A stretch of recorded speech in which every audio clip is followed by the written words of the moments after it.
Hello बच्चों, आइए इस प्रश्न को पढ़ते हैं। एसी परिपथ में वोल्टेज तथा धारा के तत्कालिक मान निम्न हैं। V बराबर V not sine omega T, I बराबर I not cos omega T.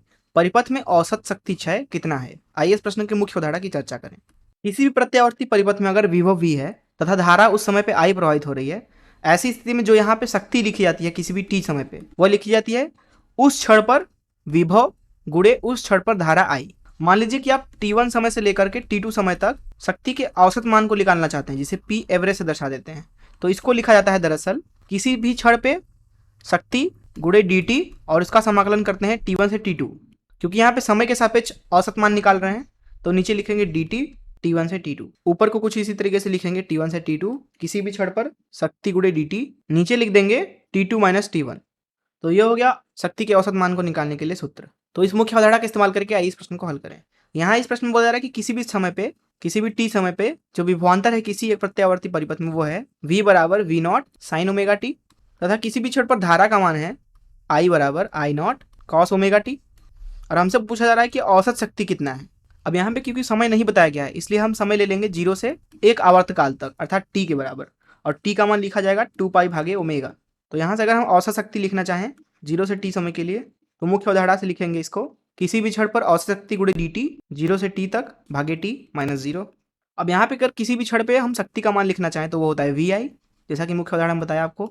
इसलिए यहाँ पे लिख सकते हैं औसत शक्ति क्षय का मान 0 से t p dt मतलब v not I not sine omega T cos omega T, और यहाँ dt का गुणा कर देंगे और यहाँ भाग लगा देंगे t का। तो यहाँ से हम लिख सकते हैं p एवरेज का मान 0 से t समय के लिए v नॉट बाहर हो जाएगा, I नॉट बाहर हो जाएगा।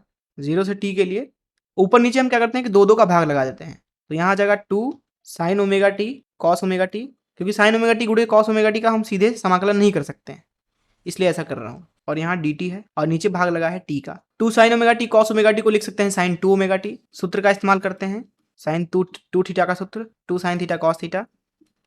यहाँ लिख सकते हैं p शक्ति का औसत मान हो जाएगा 0 से t समय के लिए v नॉट I नॉट भागे t, दो एक नियतांक के समाकलन से बाहर निकाल लेते हैं और यहाँ पे हो जाएगा 0 से t sine 2 omega t dt। Sine 2 omega t का समाकलन हो जाएगा माइनस कॉस 2 ओमेगा टी, और यहाँ भाग लग जाएगा 2 ओमेगा का, तो यहाँ हो जाएगा माइनस कॉस 2 ओमेगा टी 0 से t तक। तो यहाँ पे हमें औसत शक्ति का मान मिल रहा है 0 से t समय के लिए v नॉट I नॉट भागे 4 ओमेगा टी, और यहाँ गुणा करेंगे minus cos 2 omega T plus cos 0।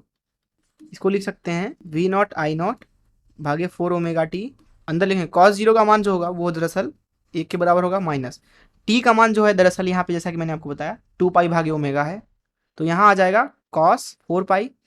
अब दरअसल कॉस 4 पाई का मान होता है 1 के बराबर, तो यहाँ पे हमें मिल रहा है औसत शक्ति का मान 0 से t समय के लिए v नॉट I नॉट भागे 4 ओमेगा टी गुणे 1 माइनस 1 जो कि 0 के बराबर आ जाएगा। तो इस तरीके से दिए गए परिपथ के अंदर जो औसत शक्ति आ रही है 0 से t समय के लिए वो दरअसल 0 के बराबर आ रही है। मैं आशा करता हूँ कि आपको इस प्रश्न का हल जरूर समझ में आया होगा। धन्यवाद।